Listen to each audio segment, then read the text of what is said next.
off with a sort of general AI POV that MuleSoft is now delivering. And as you guys know, AI is moving at light speed. That's why I chose my background. So things are subject to change and probably will change. So let's just keep that in mind.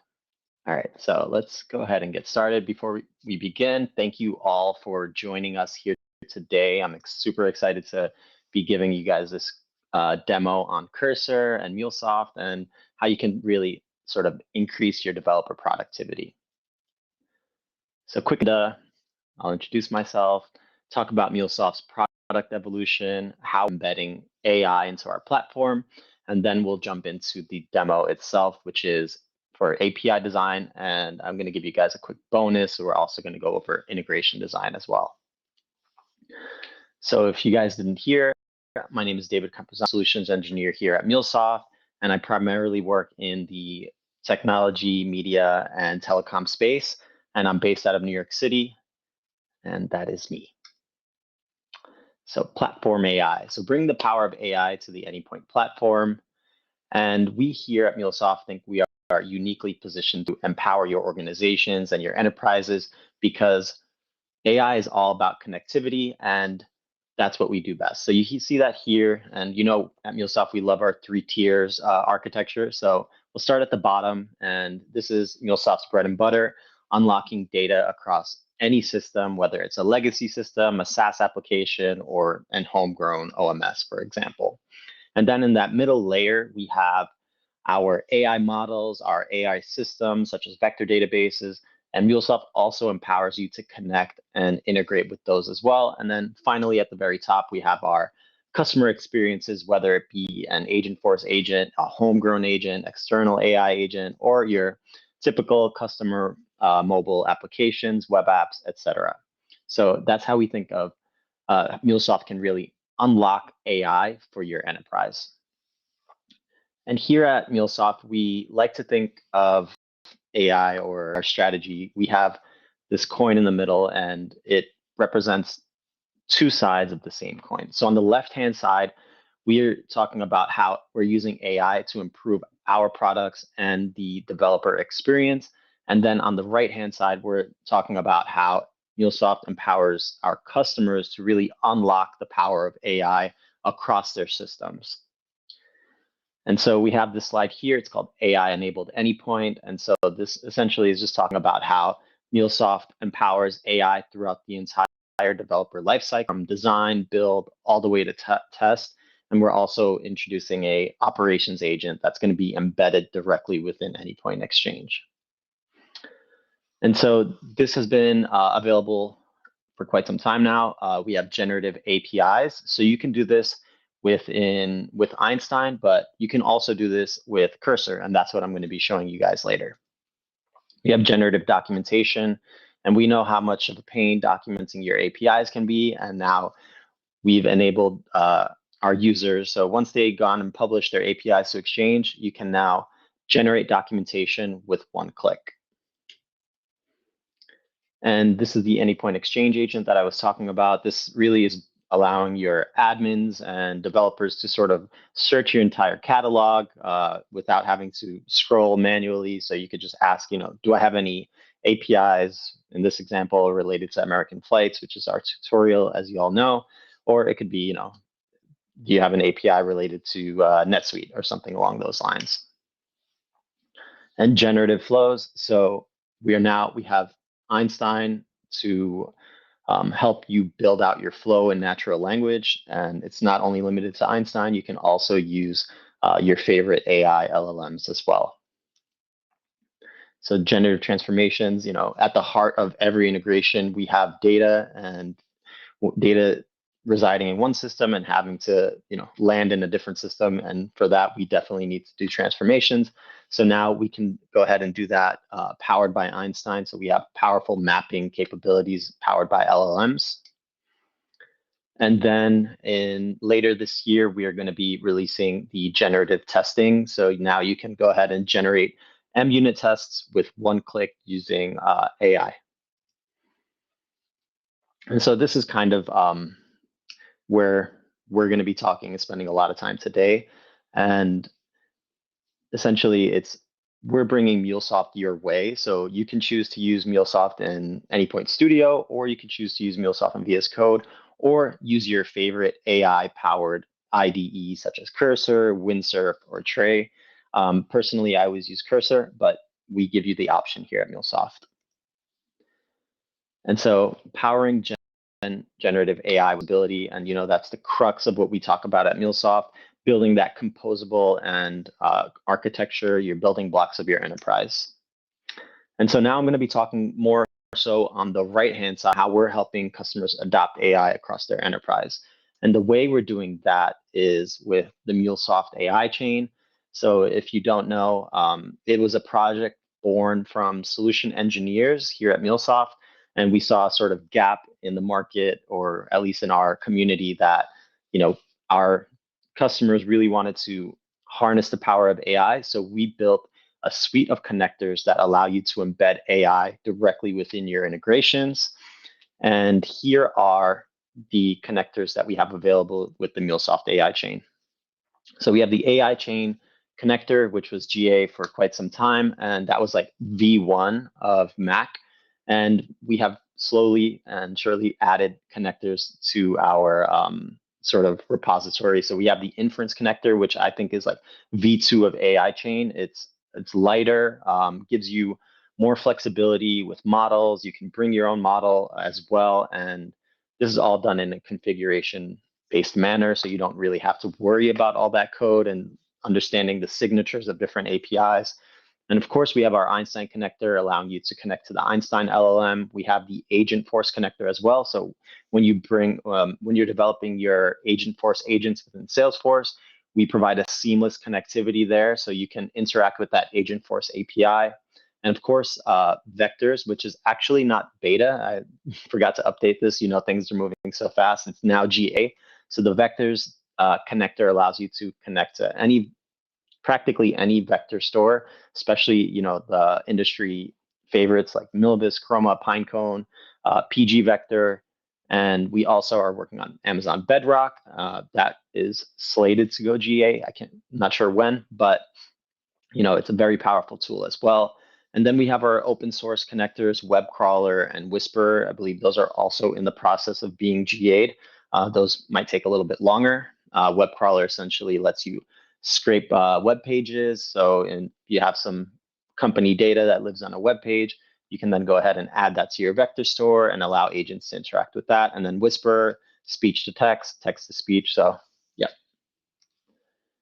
And so the next generation of the Agentic enterprise, things have already changed. And so Anthropic released the Model Context Protocol. And typically when we were sort of integrating with LLMs, you sort of had to create this point-to-point API for each of those systems to connect to that LLM. But with MCP from Anthropic, we have now created a unified, standardized way so you can expose your APIs to agents or different LLMs.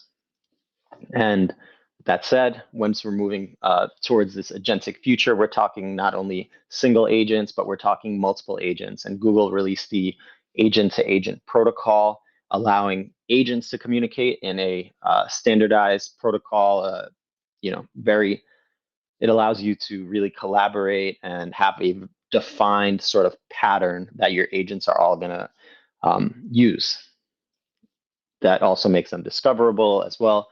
And here at MuleSoft, we want to give you the power to sort of embed MCP within your applications. So what that means is we have the MCP connector, and essentially you could see here on the left side, what it does, it essentially wraps your APIs within MCP server. So you have your traditional APIs that you've already built in MuleSoft.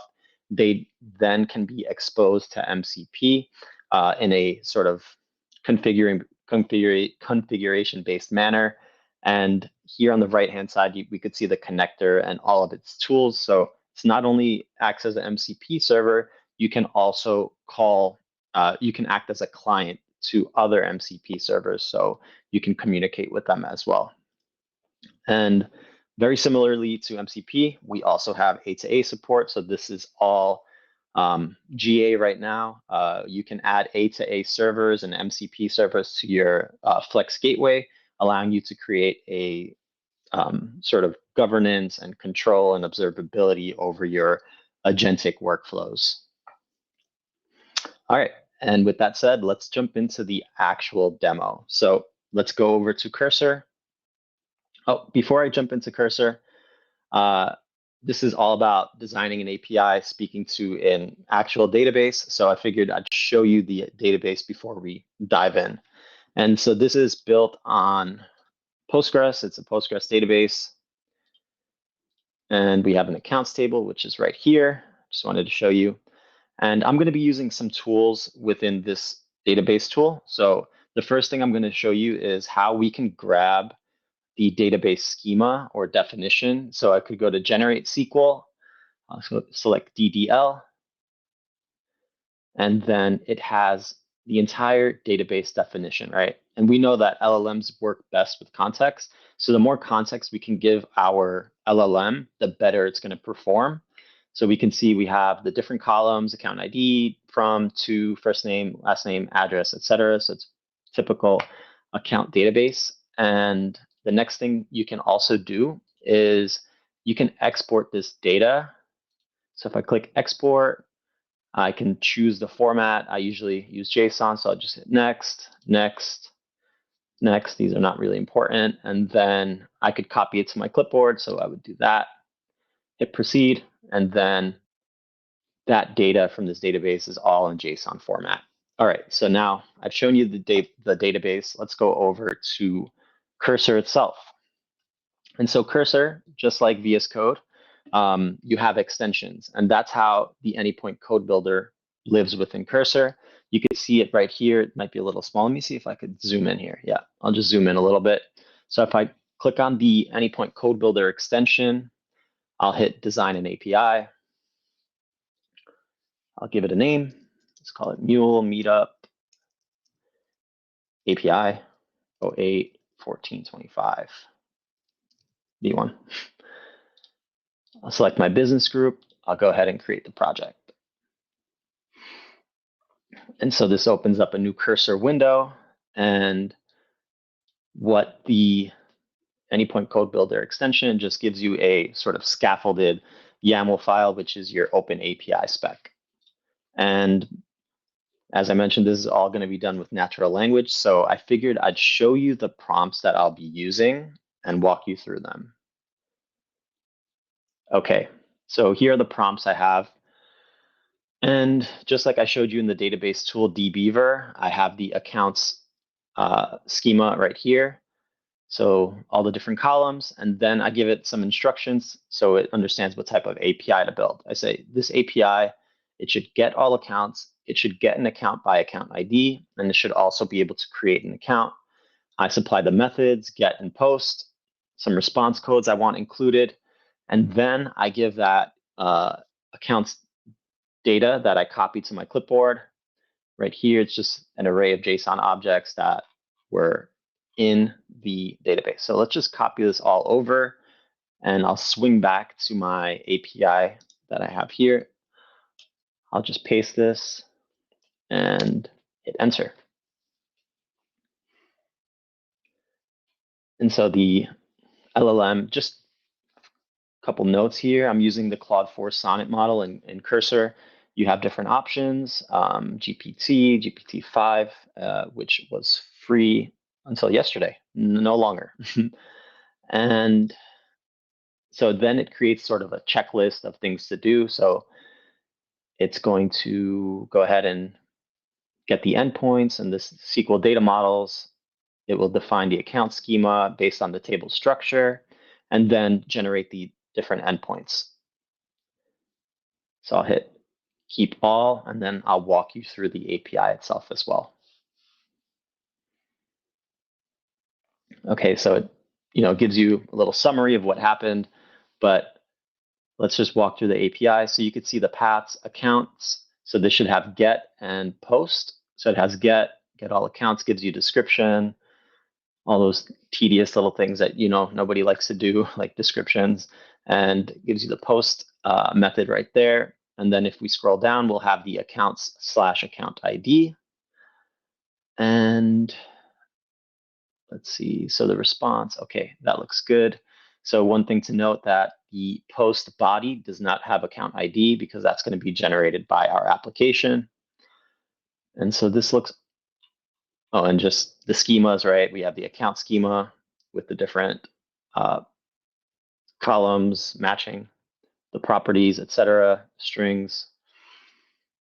All right, looks good. So then once we have our API, we can then publish to Exchange. Just hit the API version 1.00 and publish.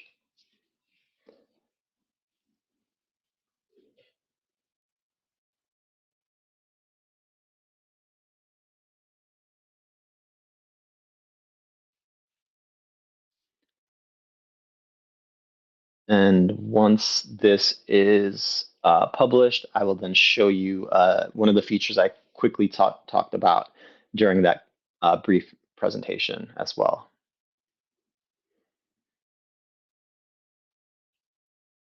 All right, that's published, and we are going to be implementing this. So let's hit yes. I'll call this Mule Meetup int 08 1425.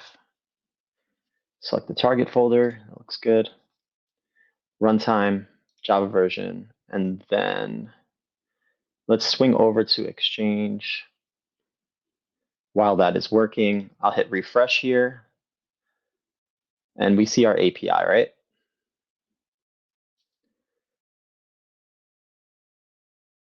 All right, and as I mentioned, with one of the features that we recently released was generating documentation. So I'll hit generate documentation, just one click.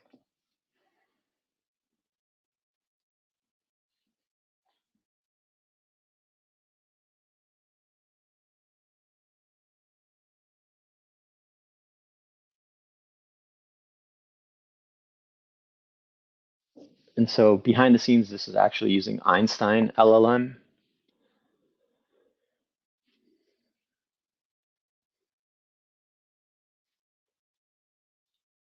And all the great things we know about Exchange. We have our different endpoints, accounts, the different methods.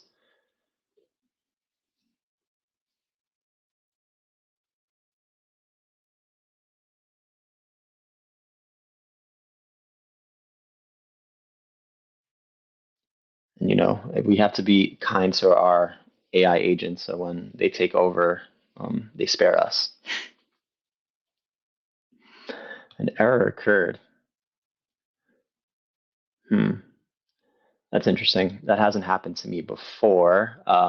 Perhaps I hit some sort of quota limit. I've been using this a lot. But let's say, all right, so we have our scaffolded project. I'll show you how you can generate documentation later. You can just ask the LLM and it'll create a README for you, like directly in Cursor. But let's now talk about what happens when I simply implemented this API that I published. So what the Anypoint Code Builder extension does is essentially it creates a scaffolded project for you based on the API spec. So the API is actually listed as a dependency. And then if I look at the flow list here, let me zoom in a little bit, you can see that I have different flows related to those APIs. So I have get account/account ID, and then post accounts. And so we're going to be building out this integration also with natural language. So I'm going to swing back over to my prompts and walk you through this as well. So you also don't want to overwhelm the LLM. Sometimes you can give a one-shot prompt and it can do everything like I did with the API, but typically I like to build in steps. So the first thing I like to do is provide it with the context around my dependencies. So here are the dependencies. It's just the database connector, the PostgreSQL library, and then the shared library as well. So I'll copy this. I'll swing back over, let that work on creating the dependencies, and I'll talk a little bit about the other prompts that I will be delivering. So the next is the database configuration. I tell the LLM to create a db config.properties with the URL, username, and password. And I'm going to be copying this from somewhere else so I don't just give away my password to everybody here. And then configure the Mule application to load the database properties file and create the PostgreSQL connection using these properties, and also be reusing that same config file across all the different flows. So let's go ahead and, I'm going to grab it from my other prompt, and then we'll go here. Whoops, I'll have to change the password. That's okay. And then let's talk a little bit about the third set of prompts. So this is really all, the next set is really just done in natural language as well. So these will be the SQL operations that are actually going to be powering the integration itself. So we have get all accounts. This is the most simple. Query all fields from the accounts table and then transform the response. Then the account by account ID. We are going to create a variable called vars.account ID, then query all fields from the accounts where the account ID matches that input parameter, and use that in our query as well. And then finally, our post to create a new account, we're going to generate a unique account ID using UUID function, ensure it has 10 digits, and insert the record with these fields. And then finally, ensure all input parameters are properly mapped in the insert statement, and ensure all dependencies are resolved using Maven. Go up here. I'll grab this.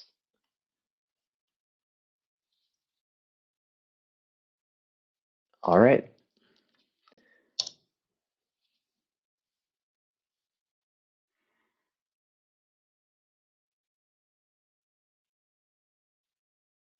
And so similarly, as we saw in the API, it creates a plan.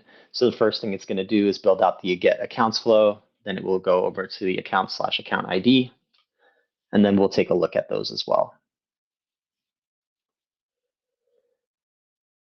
So that's done.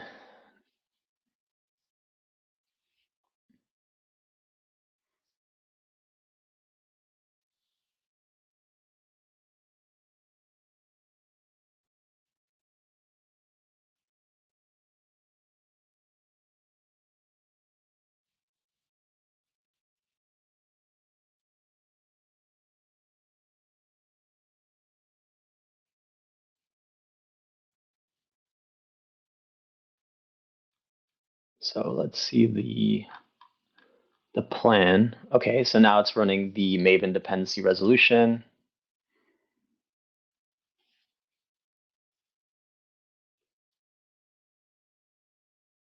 So it's successful. Let's take a look at what was actually built out, and we'll take a look at the get accounts. So you can see, we didn't have to put in any of this information. Let's go ahead and test this.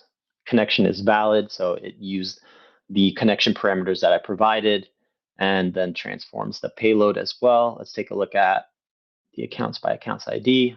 So it grabs the account ID from the params since it understands the API specification. Then we go ahead and use that account ID in the input parameters. And for our post, we're going to be generating an account ID. We'll insert using that generated account ID. And yeah, that's it. Let's go ahead and start this without debugging.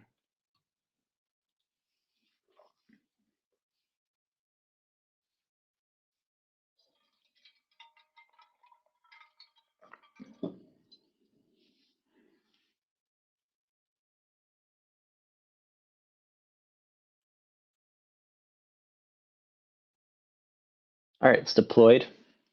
Let's give it a whirl, huh? Let's go over to our database. You could see it only has 9 rows. Let's go to Postman.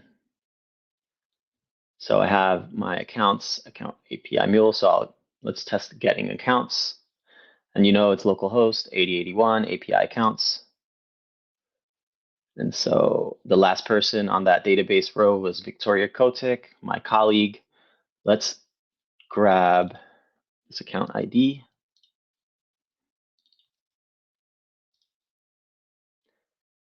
And we are able to grab that account ID from the database. Let's create a new record. Let's call this guy Max, our favorite mascot. Okay, and let's go check the database. Hit refresh, and there you have it, Max Mule. So you could see how quickly you really can build an integration API using natural language. It's as a solution engineer myself, I'm constantly building demos, POCs. So this has really accelerated what I can actually deliver to my customers. And I'm sure you guys will feel the same way once you guys start actually messing around with this AI revolution, as you would say. And yeah, I think, I know we have slotted an hour, but tutorials with AI usually are accelerated because just how fast we can build. But yeah, that's about it. Awesome. Thank you so much, David. We really appreciate your time. And honestly, around here, we love a live demo because most of the time we're working through these things ourselves. Like we encounter the same sort of things. So was really cool to see you take us through that live. I think this is great actually, because now we can transition. We did have some questions come in during the duration of today's presentation. I see a few in the chat as well as Q&A, but I'm going to start in Q&A. And we'll do our best, folks. We might have to have you provide additional information about your question, depending on how well I can remember at which point this question was asked in today's presentation. So to start us, we have a first question. Hi team, what's an engagement score tag? What does it do or capture in an asset list? Okay, so your engagement score is essentially how often that API is being used or reused within your organization. Okay, great. Yep. And then Gigi's curious if we can share the prompts. I don't know Yeah, how. I could do that. Oh, okay. I could share the prompts with you. I'll just, clean my database information and yeah, we'll get that out maybe in the Slack workspace. Perfect. And yeah, and for those of you who are curious and are not currently members of our Slack workspace, there is a link to join in the chat. Cool. Beach has a question. Are there good templates for guiding the code generation towards best practices? Will there be ones as part of MuleSoft Catalyst, or is it on the community for now to create them?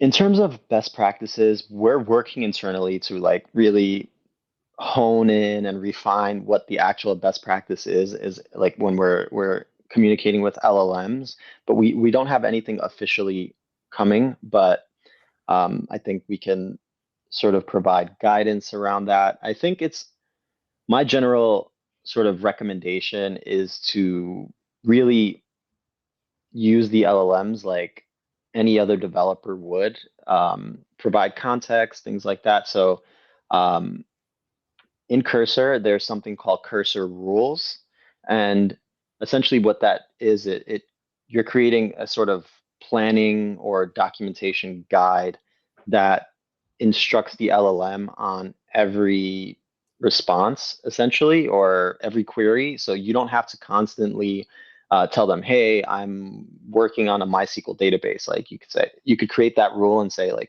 and the LLM would understand it just from the context it has. So just general AI best practices, I would apply them to developing in MuleSoft as well. Mm-hmm.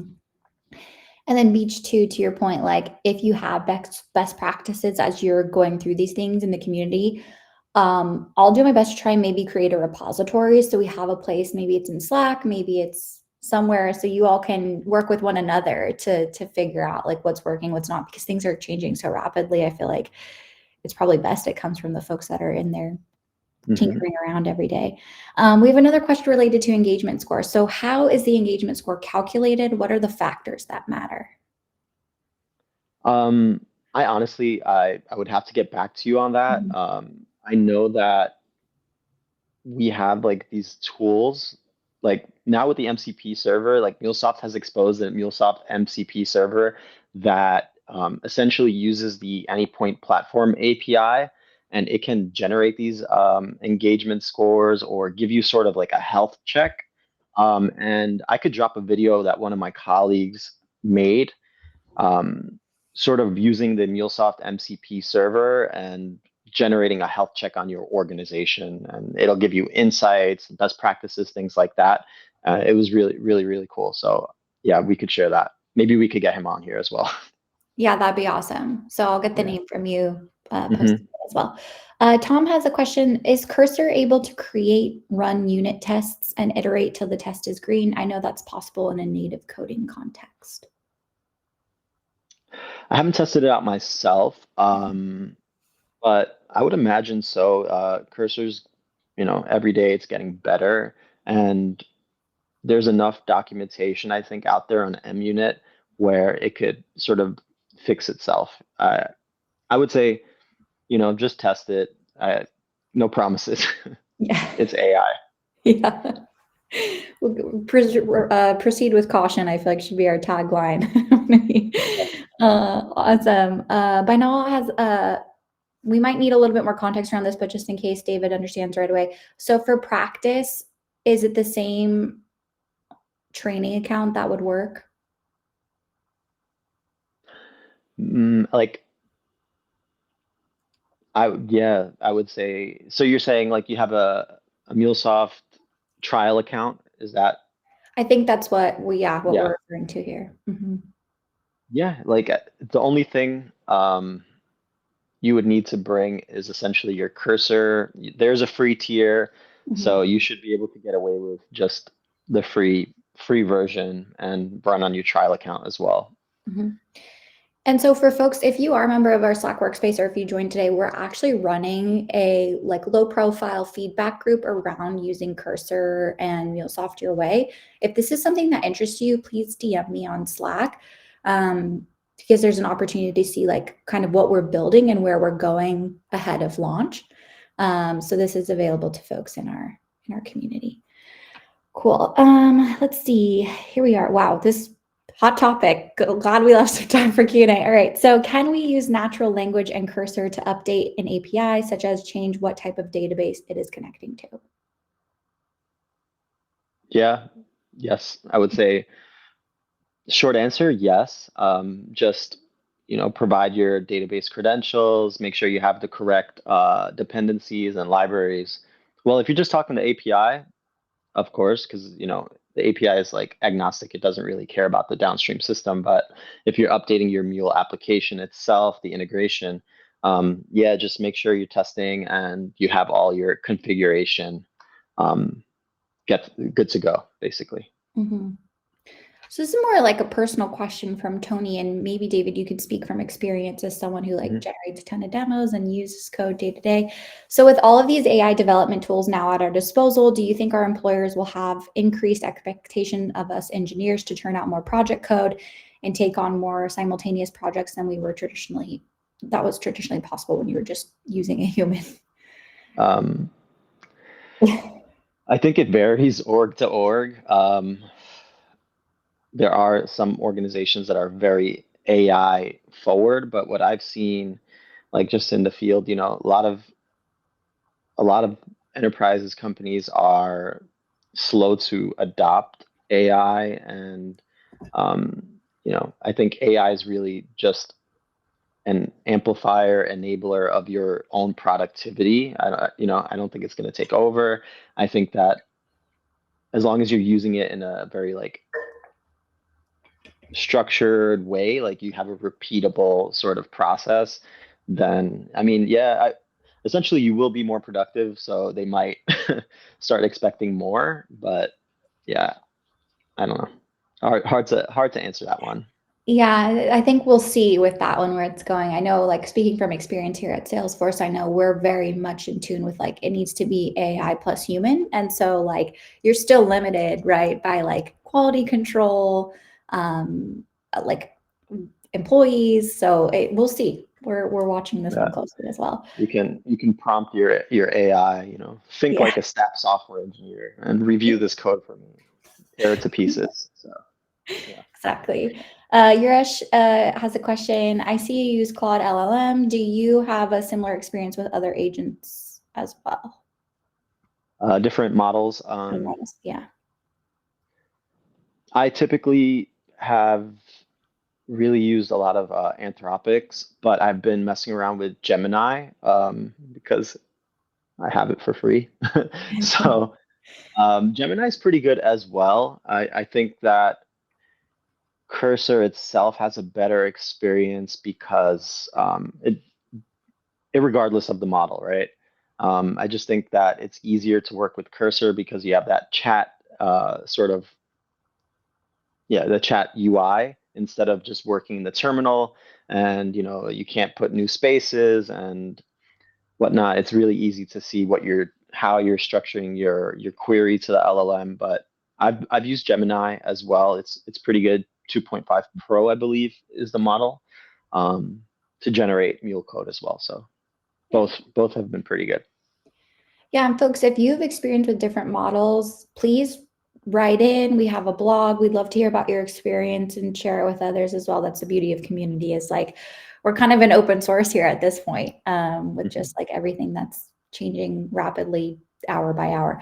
Jitan asks, hypothetical question, have you tried creating a system layer API or process layer API in a prompt, and how did Cursor respond to it? I have.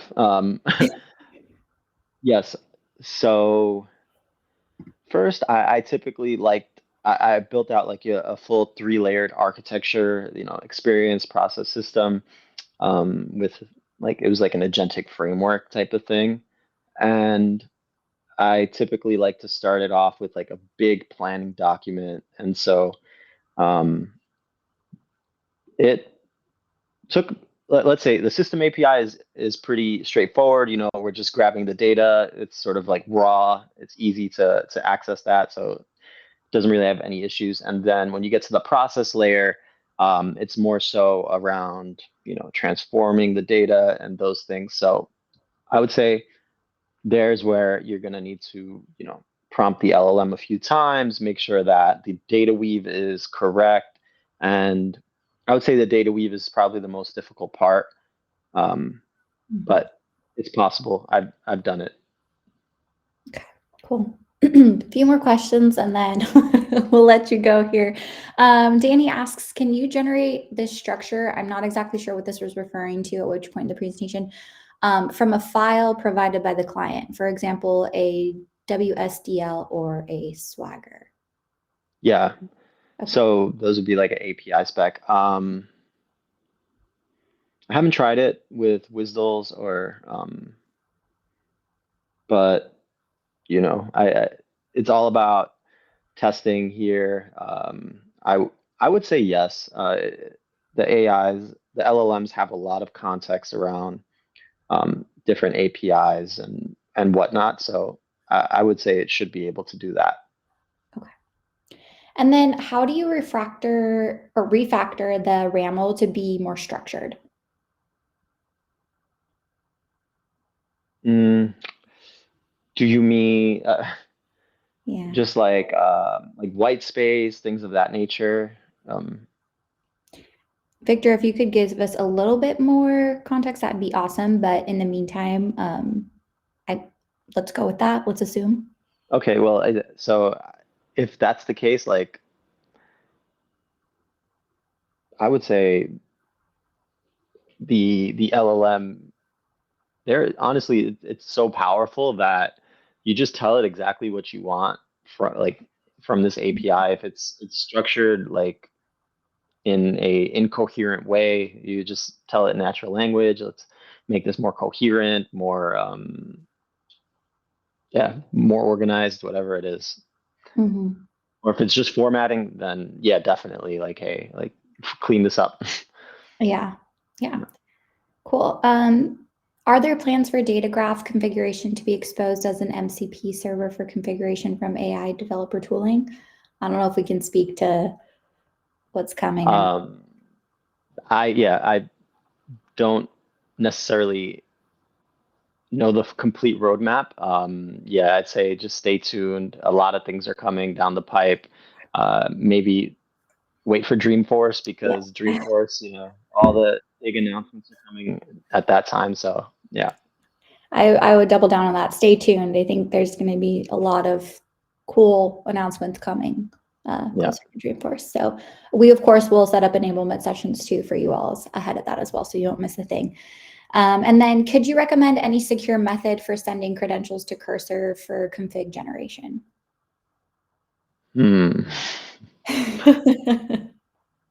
Yeah, I would say you could just stub out whatever sort of, whatever's, how do you say it, confidential, etc. Just stub it out when you put it into Cursor and then manually go into the file and update it. I know, for example, Cursor doesn't allow you to, like in different languages, because I also like program outside of MuleSoft. So Cursor doesn't allow you to, it doesn't have access to, example, your environment variables file. Like it can't go in and edit it. So that's one. They have some guardrails there, and I think you would have to just check with the specific LLM provider to see like how they store confidential information, things of that nature. But yeah, I would just say like just don't if you're worried about it, don't feed it to the LLM and just put some blank values and then go in and edit the file yourself. Good advice. Okay, last question, folks, and then we're going to let David go for today. Again, kind of more of like if you have experience and can speak to this, great. If not, no worries. But can we use Cursor together with ACB to build complex integrations consisting of scheduler and, sorry, I'm not good with the acronyms here, VMQs? I have tested some in the scenarios, but in vain.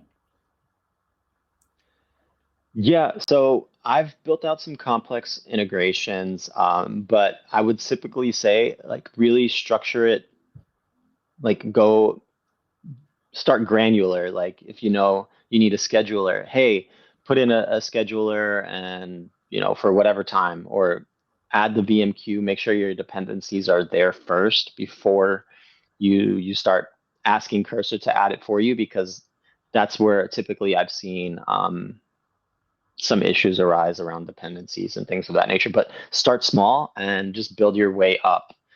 Don't try to like say, hey, build me out this ETL pipeline process and expect it to work out of the box. But that's with anything, honestly. I'm building just for context, like I'm doing like A to A agents in Python right now, and it's the LLM is making mistakes, and I'm constantly having to go back and refactor and debug whatever it's doing. So it's not. I think as long as you have a clear vision and you build it step by step and you know what you're doing, then it should be able to handle it. Yeah, love that. Folks, I know we've still got probably a ton more questions. This is just opening like more opportunities. I'm seeing a lot of folks being excited about the opportunity to have a space in the community where we could all interact in one spot around best practices, share use cases, what we found that works, that doesn't work. I'm going to do my best to iterate on something in a way that makes sense for most, and I will be getting back to you all, but just really want to say thank you all for joining us today. We know you're joining us, taking time to your busy schedules. We're just so thankful for you and your hunger for knowledge that you continue to show up to these on a monthly basis. We're so appreciative of you. And first and foremost, David, thank you so much for taking time out of your incredibly busy schedule to deliver this content to us. We're all super appreciative, and hopefully we can have you back on. Yeah, no, it was my pleasure. I'm super stoked to be here. Love it. Awesome. Thanks all. Catch you at the next enablement session. I'll be following up with a recording. Bye, everybody. Bye. See y'all.